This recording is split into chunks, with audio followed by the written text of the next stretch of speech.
Hello everyone, Adab, Assalamu alaikum. How are you? Welcome to my YouTube channel Noor Classes. We are going to start new content of solution. हम solution chapter को study कर रहे थे और उसमें हमने theoretical portions को complete कर लिया था। अब हमें न्यूमेरिकल पोर्शंस को सॉल्व करना है, हल करना है। चूँकि एग्जामिनेशन पॉइंट ऑफ व्यू से अगर आप देखें बोर्ड्स के एग्ज़ाम में तो सबसे ज़्यादा इसमें से न्यूमेरिकल ही पूछे जाते हैं, और जब न्यूमेरिकल पूछे जाते हैं तो हम इसको कंप्लीट करेंगे। और बेस्ड ऑन चूँकि आपका जो थ्योरी अगर आपकी कंप्लीट है और आपने सही से स्टडी किया हुआ है तो न्यूमेरिकल भी बहुत इजी हो जाता है जब हम थ्योरी को बहुत अच्छी तरीके से स्टडी किए हुए होते हैं। तो आज हम न्यूमेरिकल की कुछ पोर्शंस को हम देखेंगे और उसके बाद फिर मे बी कल हम लोग भी इस चीज़ को न्यूमेरिकल और भी आगे ले चलें। तो शुरू करते हैं हम लोग। पहला क्वेश्चन आपका है HCl का n/10 विलियन कैसे प्राप्त करेंगे। पहला क्वेश्चन आपका है HCl का n/10 विलियन कैसे प्राप्त करेंगे, कैसे प्राप्त करेंगे। अब चूँकि हम लोगों ने जब शुरू किया था चैप्टर को तो हम लोगों ने शुरू में नॉर्मेलिटी, मोलैरिटी ये सारी चीज़ें डिस्कस की हुई थी, वहाँ पर हमने इसको डिस्कस किया था। तो चलिए सबसे पहले हम इसके फार्मूले को, चूँकि विलियन में नॉर्मल था n/10 दिया है, इसका मतलब नॉर्मेलिटी ही हमें डिस्कस करनी है। तो होता क्या फार्मूला होता है नॉर्मलता इज इक्वल टू नॉर्मलता, या फिर इसको हम कहते हैं नॉर्मेलिटी इज इक्वल टू होता है विलेय का तुल्यांकी ग्राम संख्या, तुल्यांकी इसका फार्मूला है तुल्यांकी ग्राम संख्या अपान विलियन का आयतन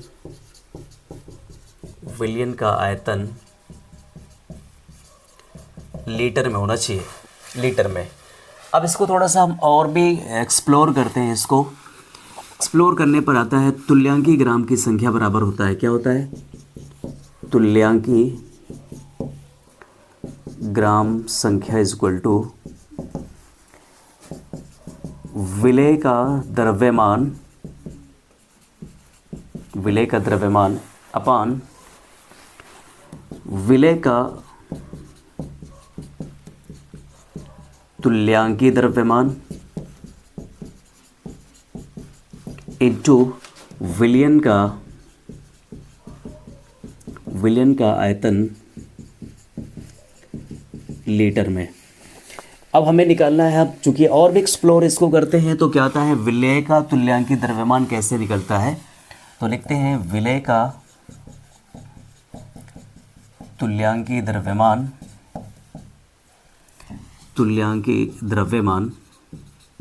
क्या हो जाएगा, विलेय का अणुभार अपान, अणुभार को हम कहते हैं मॉलिक्यूलर वेट अपान एक्स फैक्टर, इसको हम कहते हैं मॉलिक्यूलर वेट।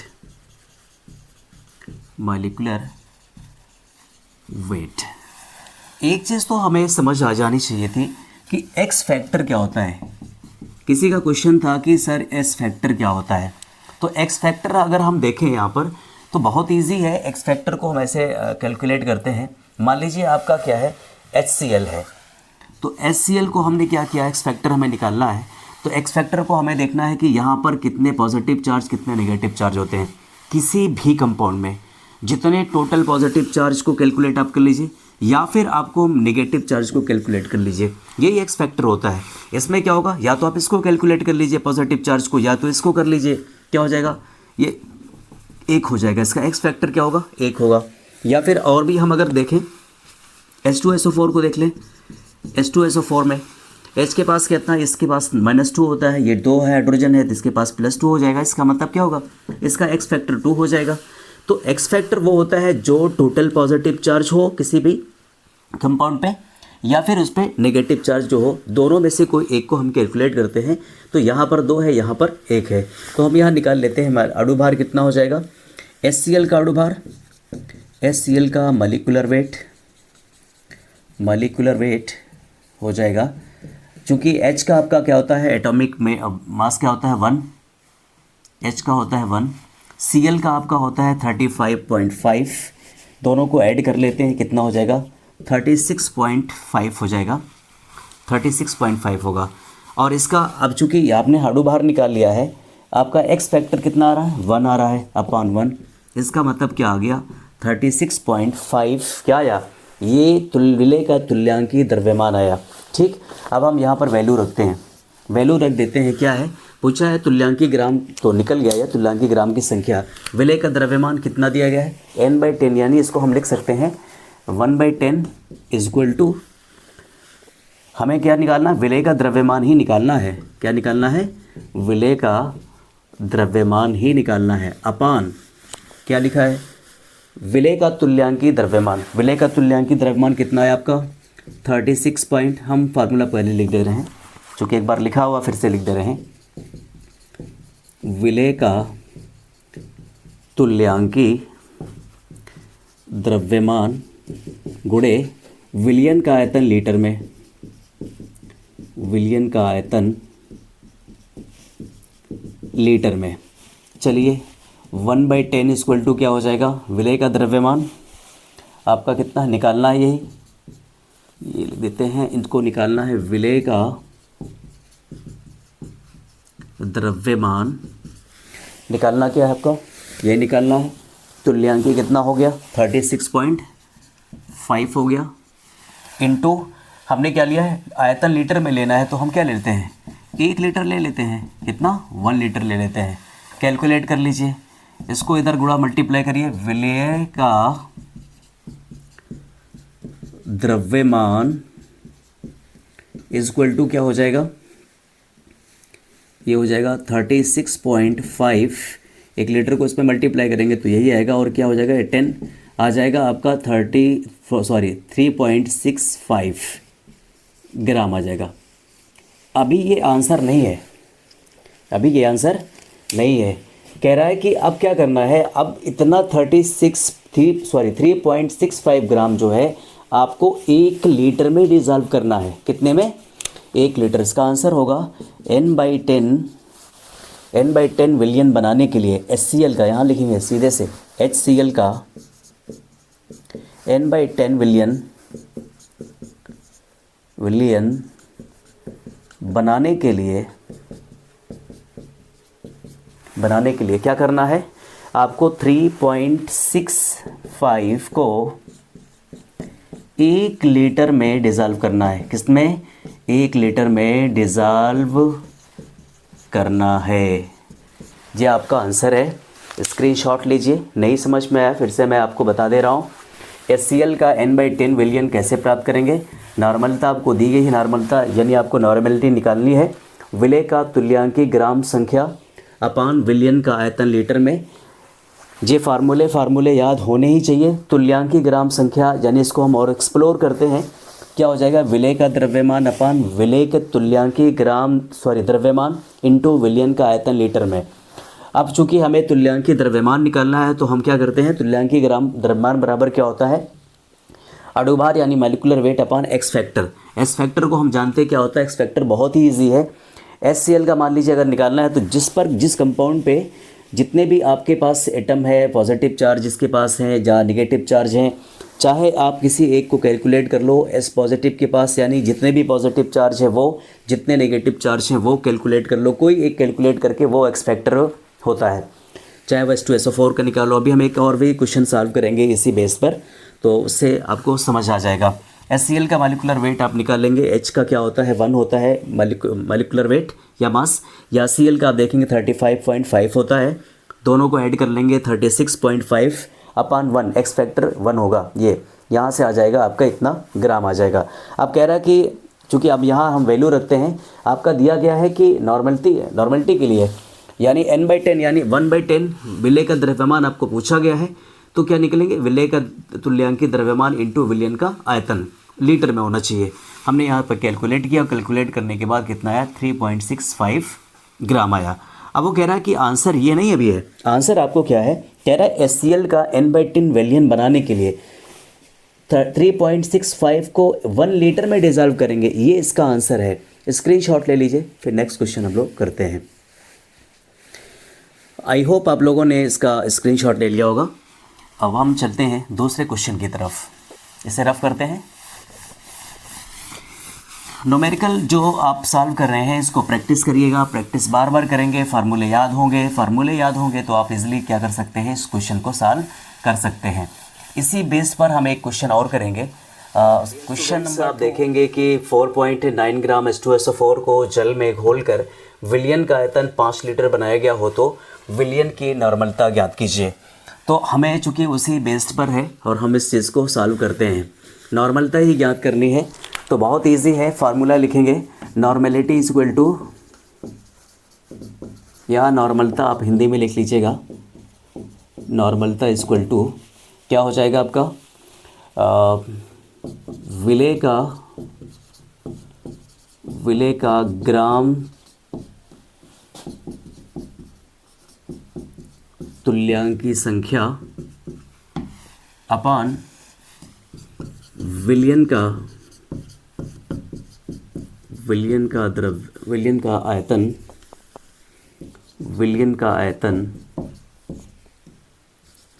लीटर में। थोड़ा सा इसको फार्मूले को एक्सप्लोर करते हैं और एक्सप्लोर करने के बाद क्या होता है, विले का ग्राम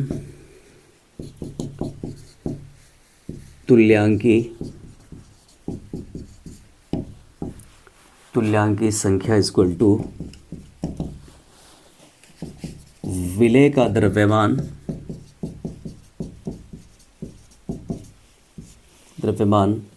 अपान विले का तुल्यांकी द्रव्यमान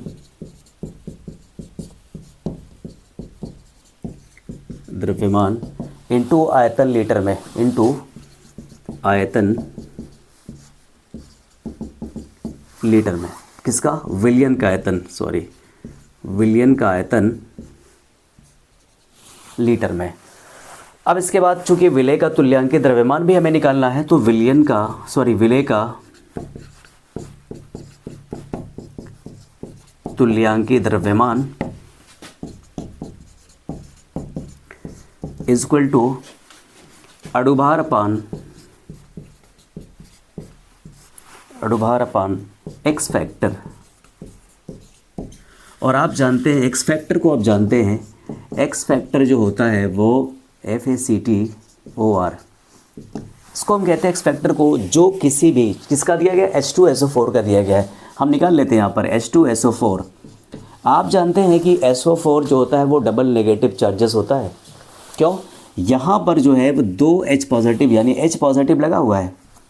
H पॉजिटिव यानी हाइड्रोजन के पास 1 पॉजिटिव 1 इलेक्ट्रॉन होता है, 2 1 इलेक्ट्रॉन वो डोनेट करेगा तो एक सेटिस्फाई नहीं कर पाएगा तो 2 लगेंगे, यहाँ पर 2 हाइड्रोजन आएंगे तो इसको इसके डबल नेगेटिव को सपोर्ट यानी सेटिस्फाई करेंगे। कहने का सेंस ये है कि H के पास 2 पॉजिटिव है, SO4 के पास भी 2 नेगेटिव है, तो किसी को भी हम कैलकुलेट करें यानी total number of positive charge या total number of negative charge, इसी को हम कहते हैं एक्स फैक्टर।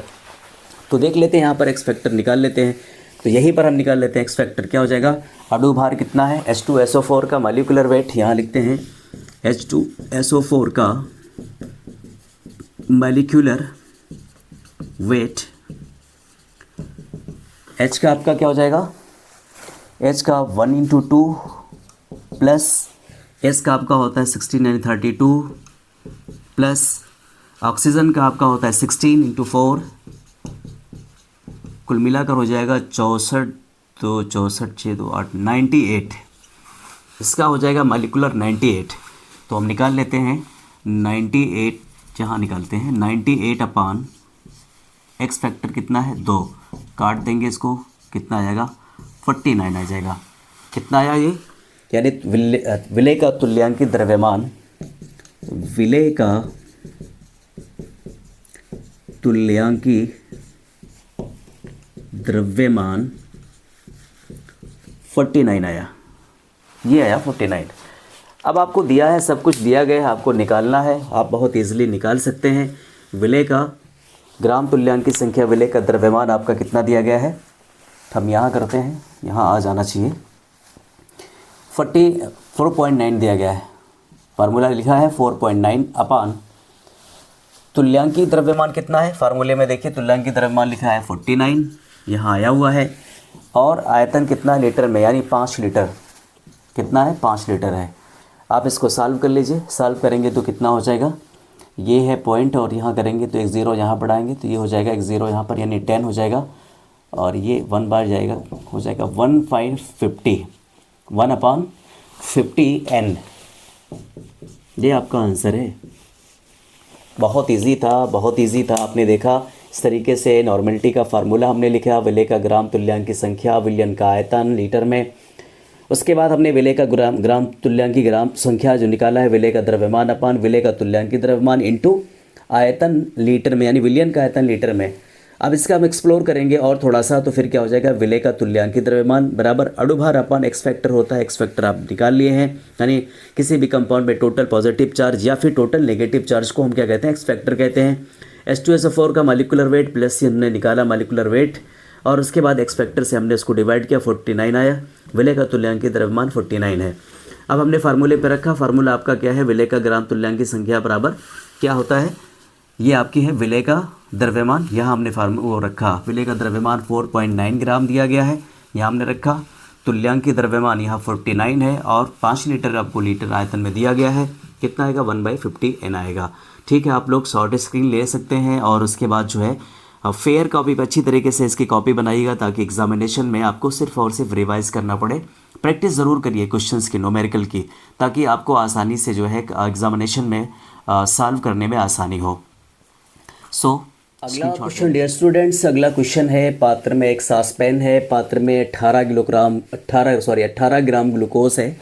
C6H12O6 को 1 किलोग्राम जल में घोला गया।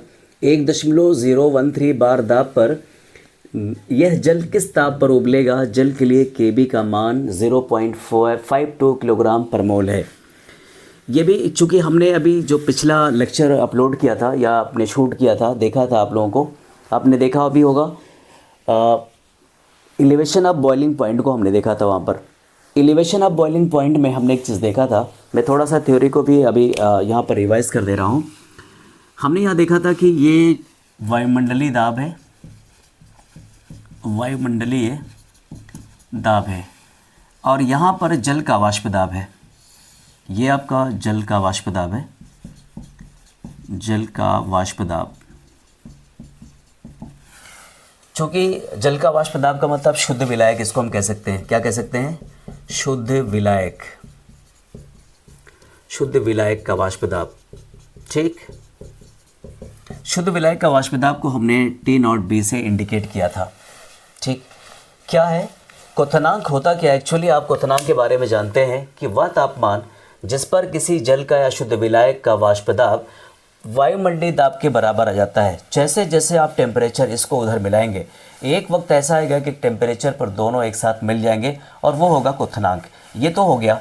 जैसे इसमें हम कोई नॉन वोलाटाइल मिलाते हैं, नॉन वोलाटाइल जब मिलाएंगे, नॉन वोलाटाइल, इसको हम कहते हैं अवाष्पशील, अवाष्पशील विलेय पदार्थ मिलाते हैं, विलेय मिलाते हैं, नॉन वोलाटाइल सोल्यूट मिलाते हैं, क्या बनता है, इसका वेपर प्रेशर कम हो जाता है। किसका, जो आपका जल था वो सॉल्यूशन में कन्वर्ट हो गया। किसमें, मान लीजिए सॉल्वेंट था आपका, पहले प्योर सॉल्वेंट था, प्योर सॉल्वेंट में हमने NaCl या फिर इसको हम कहते हैं नॉन वोलाटाइल और नॉन वोलाटाइल सोल्यूट मिला दिया। अब ये सॉल्यूशन बन गया, क्या बना, सॉल्यूशन बना, विलयन। जब ये विलयन बना तो इसका वाष्प दाब, मान लीजिए वायुमंडलीय वाष्प दाब है, ये इसी की रेंज में है, ये कम हो जाता है। ये इसका वाष्प दाब हो गया, किसका, सॉल्यूशन का, सॉल्यूशन का वाष्प दाब। देखिए, जब इसका वाष्प दाब यहाँ से कम हो गया, क्यों कम हो गया, क्योंकि अब वो जो वेपोराइज कम होगा, क्यों, क्योंकि उसमें सोल्यूट के पार्टिकल्स आ जाते हैं और ऊपरी लेयर पर क्या होता है, वो सोल्यूट के कण भी आ जाते हैं, ताकि पानी ईजिली एवापोरेट नहीं हो जाता है, यानी वेपोराइज नहीं होता है। तो जब इसका घट गया, इसका मतलब क्या हुआ, TB, ये आपका T0, सॉरी ये TB आपका हो गया। अब डेल्टा TB, चूँकि ये जो डिफरेंस आपको दिख रहा है यहाँ से लेकर यहाँ तक की जो डिफरेंस आपको दिख रही है, यही अंतर है आपके बीच का, यानी टेम्परेचर का यही डिफरेंस है। तो हम क्या लिख सकते हैं, TB इक्वल टू, बढ़ा किसका है, इनका बढ़ा है, delta T B equal to है T B minus T not B. इसको हम ऐसे लिख सकते हैं। और आपसे पूछा क्या गया है, के बी का मान इतना किस ताप पर, यानी ये जल किस ताप पर उबलेगा, यही उन्होंने क्वेश्चन पूछा है। तो आइए हम लोग इसको सॉल्व करते हैं। सबसे पहले क्या दिया गया है वो हम लिख लेते हैं। 18 ग्राम ग्लूकोज है, यानी हल यहाँ लिखते हैं सॉल्यूशन। सॉल्यूशन चैप्टर भी लिखा है, या फिर इसको हम हिंदी में लिखते हैं हल। हल में क्या लिखते हैं, पहले दिया गया है। चलो दिया गया है, क्या दिया गया है, सबसे पहले हम लिखते हैं सोल्यूट। सोल्यूट आपका क्या है, सोल्यूट आपका है 18 ग्राम। 18 ग्राम कौन सा है, C6H12O6 है। इसके मॉलिक्यूलर वेट भी हम यही लिख लेते हैं। मॉलिक्यूलर वेट क्या हो जाएगा, molecular weight, molecular weight carbon का कितना होता है, कार्बन का 12, तो 12 × 6 प्लस H का हो जाएगा 1 × 12 प्लस इसका हो जाएगा 16 × 6, कुल मिला जुला कर हो जाएगा 12 × 72 प्लस 12 प्लस 96, 6 2 8 8 2 10, तो हो जाएगा ये 7 1 8 8 9 17 1 18, 180। इसका मॉलिक्यूलर वेट क्या होगा, 180 होगा। क्या पूछा है, 1 किलोग्राम जल में घोला गया है, यानी आपका विलायक कितना है, विलायक 1 kg वाटर, यानी विलायक आपका क्या है, 1 kg है। अब आप निकाल सकते हैं, फार्मूला क्या आपका है, फार्मूला आपका है delta T B equal to K B, या इसको हम ऐसे डायरेक्टली कह सकते हैं proportional M, delta T B equal to K B M. M जो होता है वो मोलैलिटी होती है, मोलैलिटी होती है एम इक्वल टू। अब मोलैलिटी का फार्मूला पता है आपको है, मोलैलिटी को हम क्या करते हैं, विलेय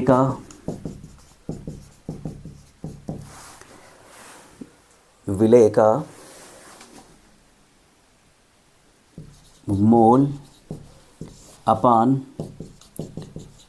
विलायक का द्रव्यमान ग्राम में। तो ग्राम में होगा या किलोग्राम में होगा, तो ग्राम में होगा तो 1000 से हम इसको मल्टीप्लाई कर देते हैं। ठीक, आइए हम इसको सॉल्व कर लेते हैं। के बी की वैल्यू क्या है, दी गई है, तो जब के बी की वैल्यू दी गई है तो हम निकाल लेते हैं 0.52 और मोलैलिटी इनटू विलेय का द्रव्यमान। मोल क्या हो जाएगा, मोल बराबर क्या होता है, हम लिख लेते हैं यहाँ पर मोल इक्वल टू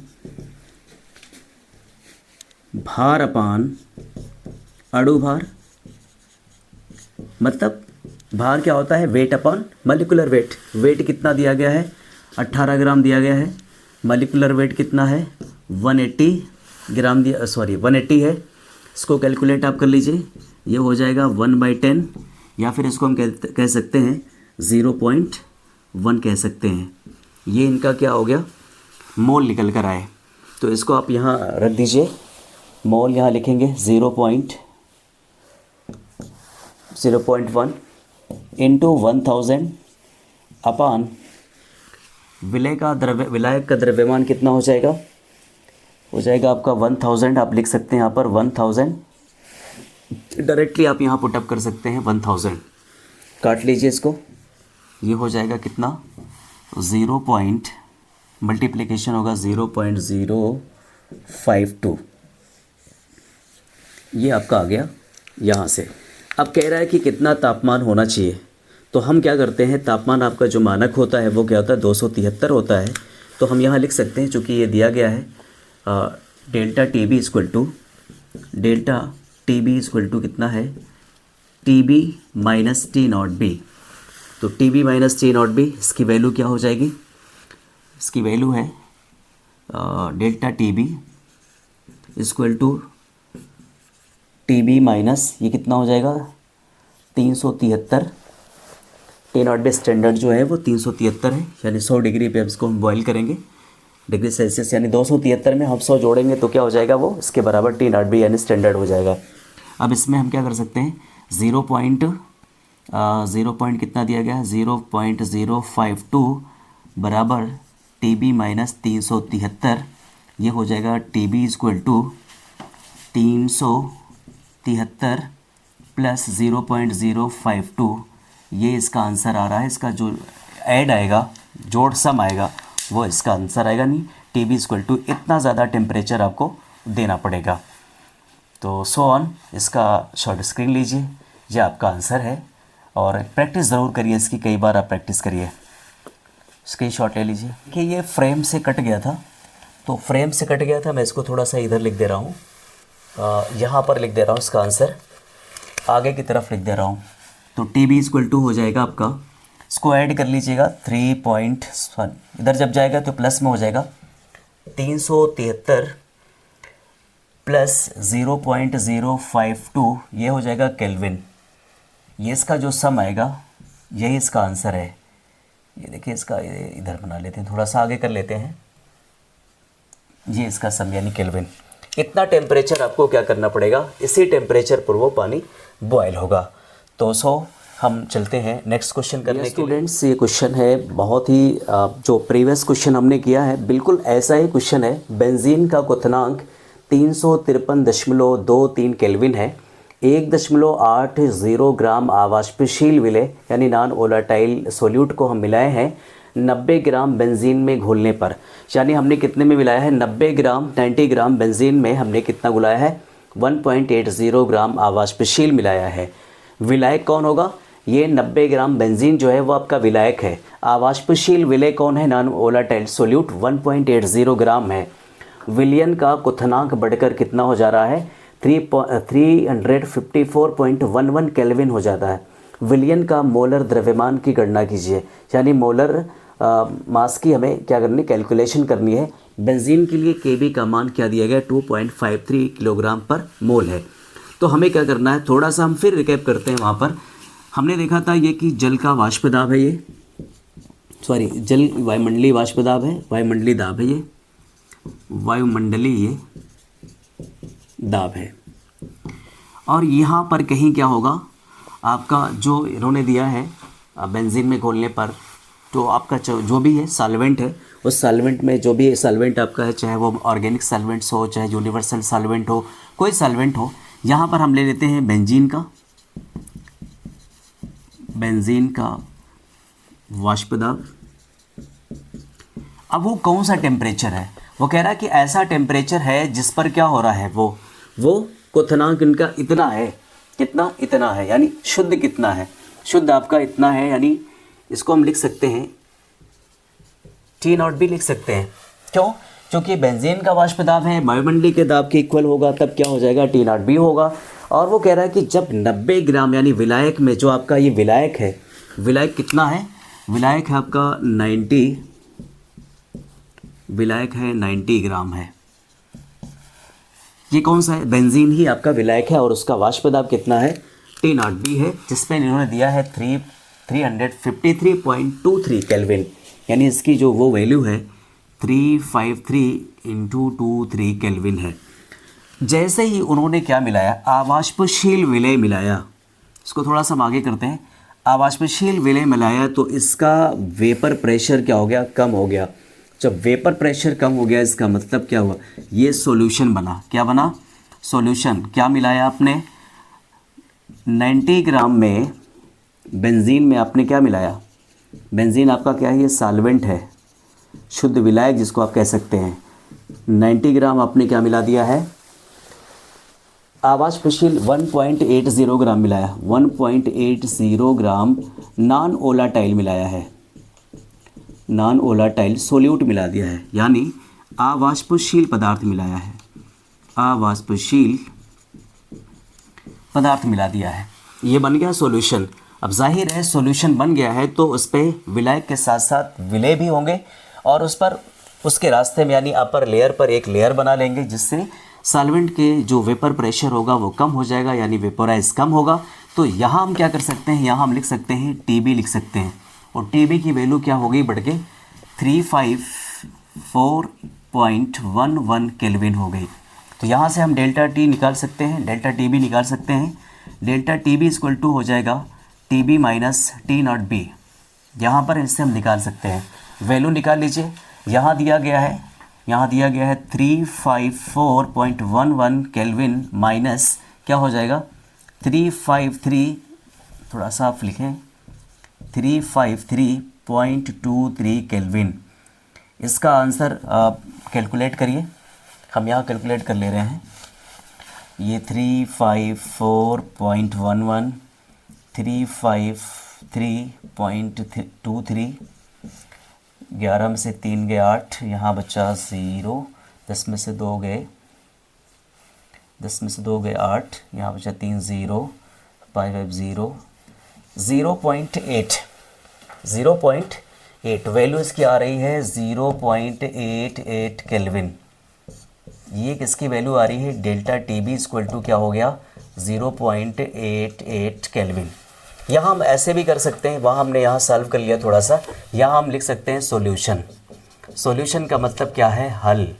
तो हल करते हैं, पहले क्या है दिया गया है, तो हमने थोड़ा सा उल्टा सॉल्व किया है, पहले हमने वहीं से शुरू कर दिया। पहले आप लिख लिया करिएगा कि दिया गया है, इसको सीरियल वाइज करिए। क्या दिया गया है क्वथनांक, बेंजीन का क्वथनांक कितना है 353 इंटू 2.3 केल्विन है, यानी इसको हम लिख सकते हैं T not B equal to है 353.23 केल्विन। दूसरा आपका क्या दिया गया है, ये टेम्परेचर क्वथनांक बढ़कर कितना हो जा रहा है टी बी इक्वल टू हो जा रहा है 353.11 केल्विन। अब आवाष्पशील विलय जो सोल्यूट आपका दिया गया है वो दिया गया है 1.80 ग्राम दिया गया है। जो सॉल्वेंट आपका दिया गया है वो सॉल्वेंट क्या है 90 ग्राम है। क्या दिया गया है बेंजीन दिया गया है, किसको बेंजीन में घोला गया है। बेंजीन आपका क्या है सॉल्वेंट है। ठीक, अब इतनी सारी चीज़ें दी गई हैं, हमें क्या करना है फार्मूला लिखना है। फार्मूला क्या आपके हैं, फार्मूला है delta T B equal to क्या हो जाएगा प्रोपोर्शनल मोलैलिटी। क्या होता है मोलैलिटी को आप जानते ही हैं,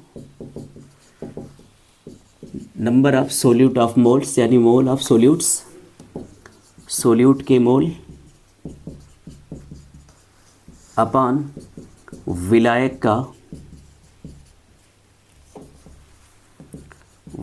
का द्रव्यमान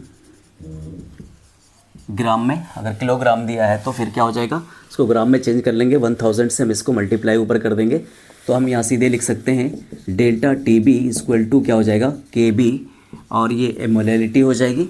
मोलैलिटी को हम डायरेक्टली यहाँ पर ऐसे भी लिख सकते हैं, या इसको हम ऐसे भी लिख सकते हैं delta T B equal to K B into क्या हो जाएगा सोल्यूट के मोल। मोल इक्वल टू क्या होता है, मोल इक्वल टू होता है भार अपान, यानी वेट अपान मॉलिक्यूलर वेट, ये है भार अपान अणु भार। इसको हम लिख सकते हैं W बाई M लिख सकते हैं। और इसी के साथ साथ क्या है यहाँ पर आपका इस कैपिटल W है, जहाँ पर यहाँ हम और भी लिख सकते हैं, जहाँ पर W जो है विलय का भार है स्मॉल w, M जो है विलय का मॉलिक्यूलर वेट यानी विलय का अणु भार है, और कैपिटल W विलायक का द्रव्यमान है, विलायक का द्रव्यमान है। तो हम यहाँ सॉल्व कर सकते हैं, इसको हिंदी में भी हम लिख सकते थे, या फिर आप लिख भी लीजिए delta T B equal to क्या हो जाएगा, ये हो जाएगा के बी। के बी की वैल्यू आपको दी गई है, पहले एक बार हम हिंदी में इसको लिख देते हैं के बी इंटू ये हो जाएगा विलय का भार, W इक्वल टू होता है विलय का भार अपान विलय का अणु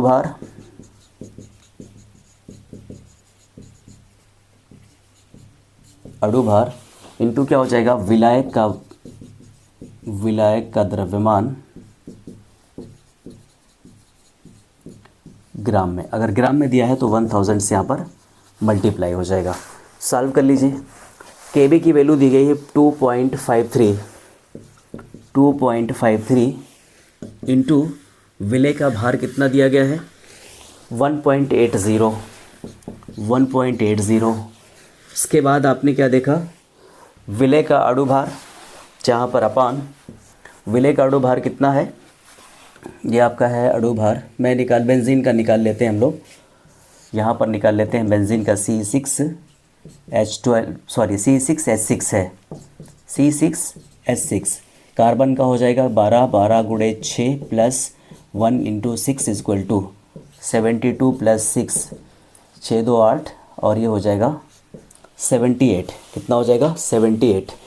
हम इसका वो निकाल लेते हैं, विलेय का डो भार हो गया, इसका भार हो गया, तो ये हो जाएगा विलेय का भार कितना है आपका 1.80 अपान ये हो जाएगा 78। तो यहाँ हम लिख सकते हैं 1/80 अपान 78 लिख दिया हमने।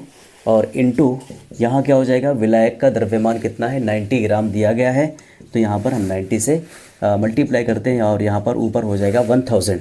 इसको हम सॉल्व करेंगे तो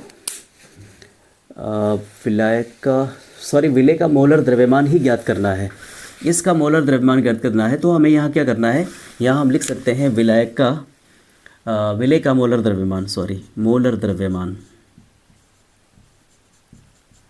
मोलर द्रव्यमान ज्ञात करना है। तो अब तो हम इसको सॉल्व कर सकते हैं। मोलर द्रव्यमान इक्वल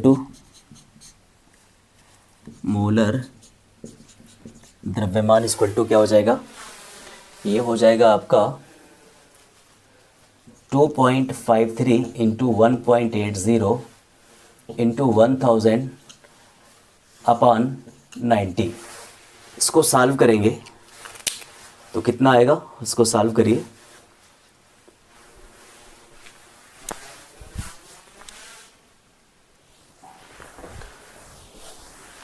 यहाँ देखिए एक चीज़ मिस हो गई थी, यहाँ डेल्टा टीबी की जो वैल्यू आई थी, यहाँ डेल्टा टीबी की वैल्यू हम लिख सकते हैं 0.88 है।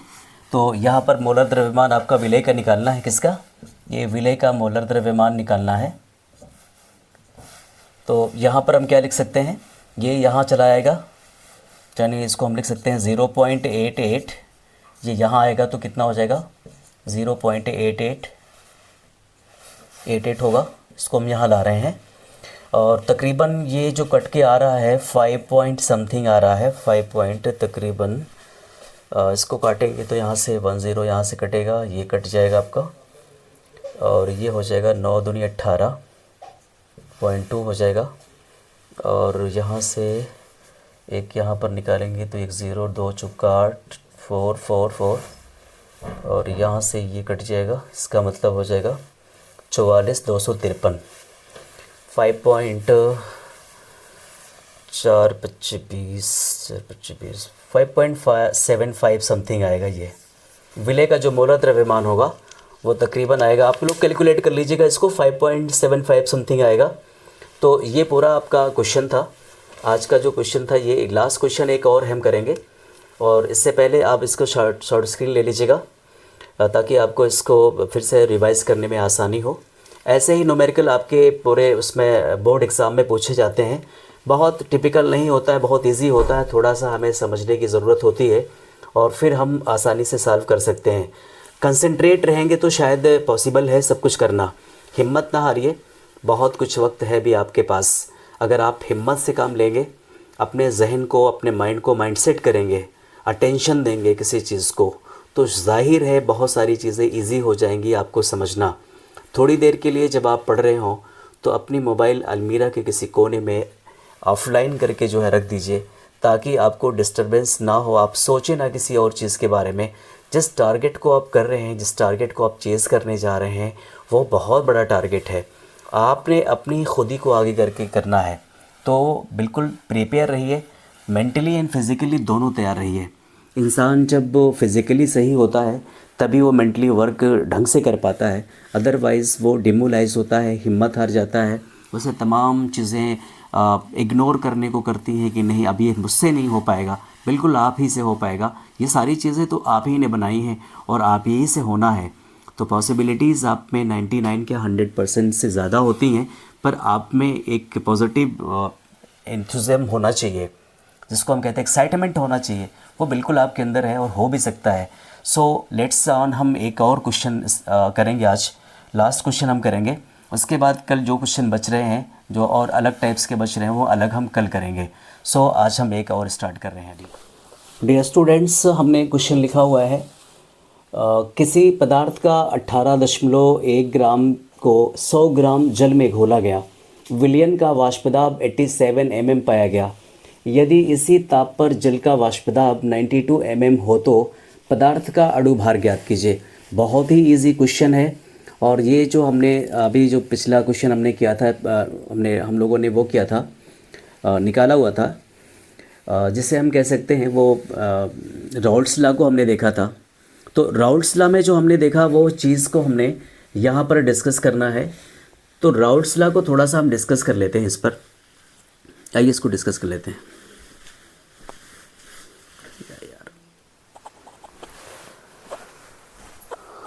डियर स्टूडेंट्स, हम फिर से इसको एक बार इसको हम दोबारा इसको शुरू करते हैं।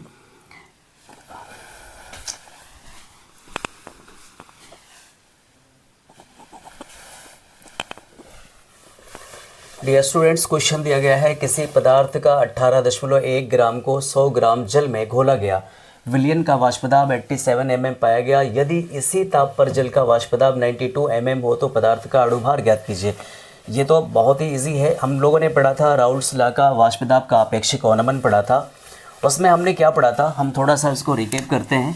हमने ये पढ़ा था कि अगर किसी भी विलायक में हम शुद्ध विलायक में अवाष्पशील पदार्थ मिलाते हैं, यानी नॉन वोलेटाइल, ये मान लीजिए आपका क्या है, प्योर सॉल्वेंट है, ये प्योर सॉल्वेंट है, और हमने इसमें नॉन वोलेटाइल मिला दिया, वोलेटाइल मिलाया। तो जब नॉन वोलेटाइल मिलाया तो हमने देखा कि जो विलय होता है, यानी जो आपका सॉल्यूशन मिला, वो सॉल्यूशन का वाष्पदाब कम हो जाता है। तो कह रहा है जो विलायक में आपने नॉन वोलेटाइल सोल्यूट मिलाया, तो जो उसमें आपका वो होता है मोल प्रभाष होता है, विलय का मोल प्रभाष क्या हो जाता है, कम हो जाता है, यानी वाष्पदाब में अवनमन हो जाता है। यानी इसमें वाष्पदाब P0 minus PS upon P0 equal to N plus capital N, ये इसके मोल प्रभाष के बराबर होता है।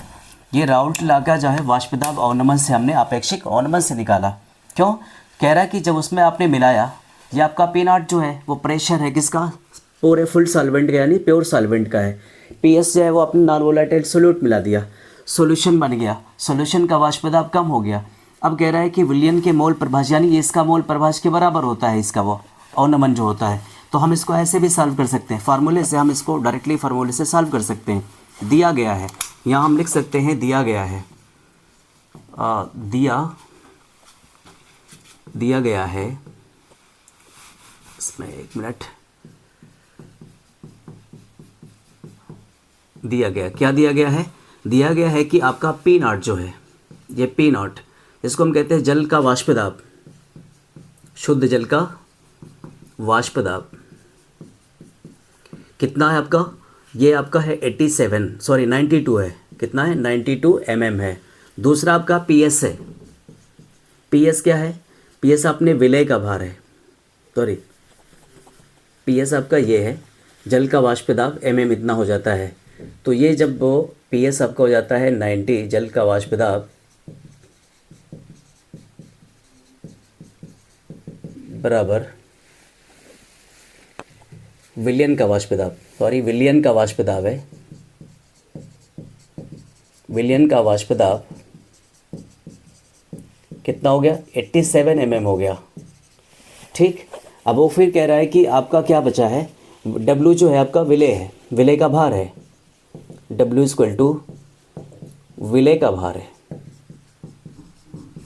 W इक्वल टू क्या हो जाएगा, विलय का भार होगा। अब उसके बाद जो है हमने क्या निकालना है, M जो है आपका पदार्थ का अणु भार निकालना है, पदार्थ का अणु भार ज्ञात करना है। W क्या है, W इक्वल टू है आपका विलायक का अणु भार, विलायक का अणु भार। उसके बाद क्या है आपका M जो होता है, वो M जो कैपिटल M होता है, मॉलिक्यूलर वेट होता है विलायक का, कैपिटल M जो हो जाएगा मॉलिक्यूलर वेट हो जाएगा विलायक का। निकाल लीजिए, फार्मूले पे रखिए इसको, फार्मूले पे रखेंगे तो क्या हो जाएगा, P0 minus PS upon P0 equal to, अब ये देखिए एन को मोल प्रभाज को हम ऐसे भी लिख सकते हैं, N W upon M plus capital W upon capital M. इसको ऐसे भी हम लिख सकते हैं। क्यों? ये मोल प्रभाज होता है। मोल क्या होता है? भार अपान अणु भार। मोल क्या होता है? एन की वैल्यू क्या हो जाएगी? डब्ल्यू अपान एम हो जाएगा, भार अपान अणु भार, यहाँ लिखा, अपान एम जो होता है वो ये आपका हो गया अपान, ये दिया गया है, इसको हम हिंदी में लिख रहे हैं, इसको इंग्लिश में हम लिख रहे हैं। एन यहाँ पर है, यहाँ भी वही हो जाएगा, प्लस एन जो कैपिटल है यानी ये विलायक का है, capital W upon capital M. तो इसको हम क्या लिख सकते हैं? भार अपान अणु भार प्लस विलायक का क्या है? ये विलायक का है, भार अपान अणु भार। चूँकि यहाँ पर क्या होता है, विलायक की अमाउंट ज़्यादा होता है, डाइल्यूट सॉल्यूशन होता है। राउट्स लॉ में जो आपेक्षिक अवनमन हो रहा है वो क्या हो रहा है? डाइल्यूट हो रहा है। तो जब डाइल्यूट हो रहा है इसका मतलब क्या हुआ? ये जो है इसकी भार अपान भार अणु भार यानी ये वाला जो पोर्शन होता है इसको नेग्लिजिबल मान लेते हैं। जब इसको नेग्लिजिबल मान लेते हैं तो डब्ल्यू अपान एम हो जाएगा और अपान क्या हो जाएगा? Capital W upon capital M. इसको हम ऐसे भी लिख सकते हैं, W upon M equal to capital M upon capital W, ऐसे हम लिख सकते हैं। आइए इसके वैल्यू यहाँ पुटअप कर लेते हैं। यहाँ इसको हम ऐसे लिख सकते हैं, P not minus P S upon P not equal to, वहाँ से लिखिए W upon M into capital M upon capital W लिख लीजिए। वैल्यू क्या दी गई है? पी नॉट की वैल्यू क्या है? 92 दी गई है, 92 माइनस इसकी वैल्यू पी एस की वैल्यू 87 दी गई है। चलिए अपान पी नॉट की वैल्यू क्या है? 92 है, इक्वल टू डब्ल्यू यानी इसका आपका भार निकालना है, विलय का भार कितना दिया गया है? किसी पदार्थ का भार कितना? 18.1 है, तो यहाँ हम लिख देते हैं 18.1 हो गया। इसके बाद क्या है? 1 ग्राम, 100 ग्राम जल में घोला गया, वो तो आपका विलायक हो गया। यहाँ पर क्या हो जाएगा? हमें घुल में घोला गया और इसमें वाष्पदाब में इतना हो गया, तो जल का आप निकाल लीजिए। अणु भार कितना होगा? जल का होगा 18 हो जाएगा। H2O का मॉलिक्यूलर वेट कितना हो जाएगा? 18। यहाँ हम लिख सकते हैं 18। उसके बाद कैपिटल M की वैल्यू और W की वैल्यू। कैपिटल M की वैल्यू कितनी है आपको?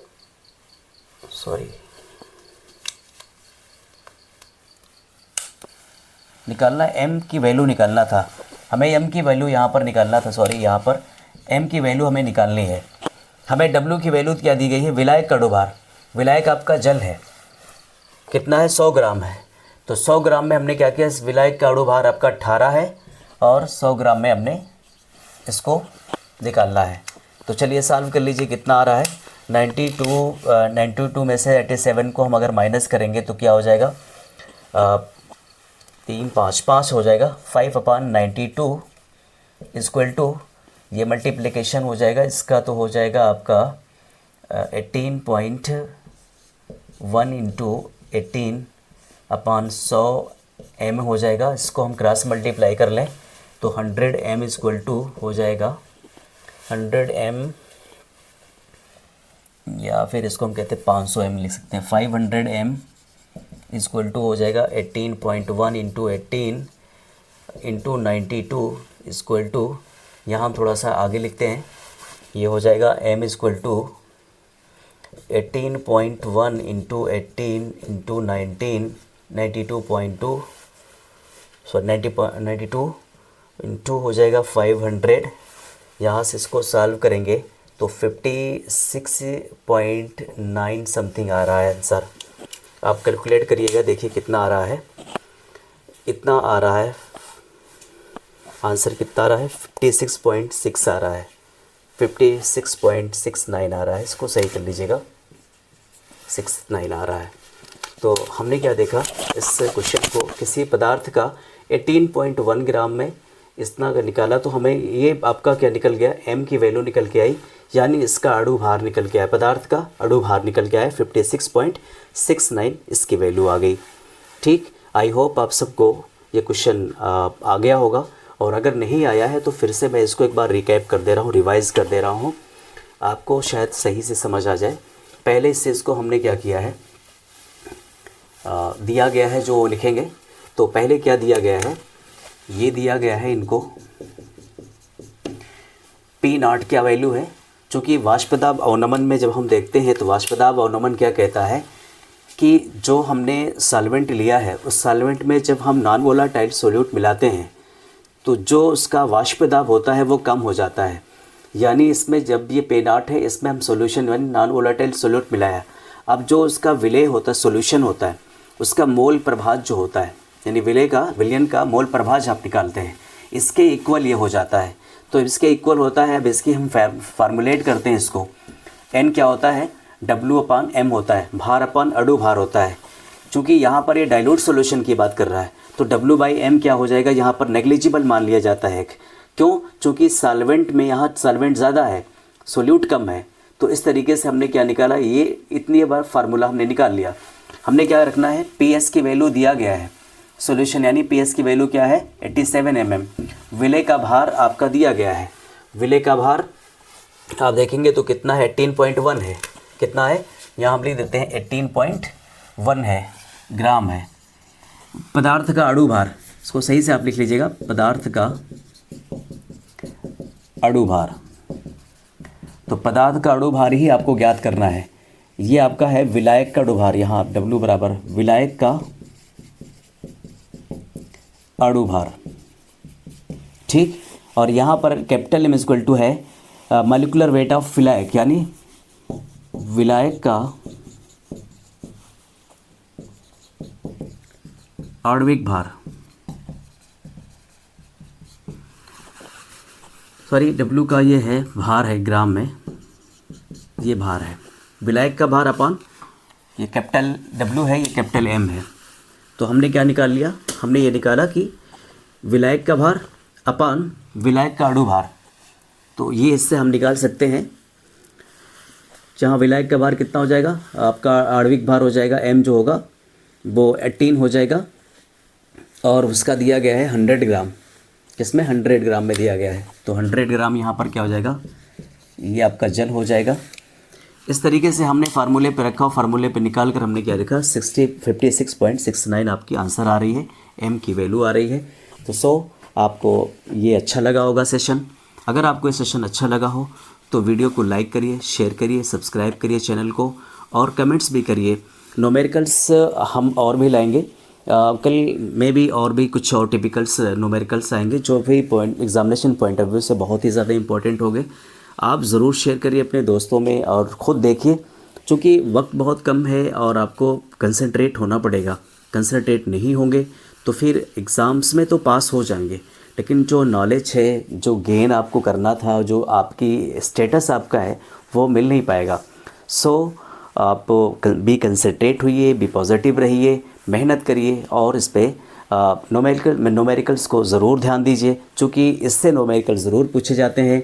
थ्योरी के क्वेश्चन कम पूछे जाते हैं, पर थ्योरी भी पढ़ना ज़रूरी होता है कि जब तक कि थ्योरी कंप्लीट नहीं होगी, सही से आप स्टडी नहीं किए होंगे, तब तक न्यूमेरिकल भी आप सॉल्व नहीं कर पाएंगे। तो इसलिए पहले थ्योरी देखिए, फिर न्यूमेरिकल को सॉल्व करिए। Enjoy, B dream.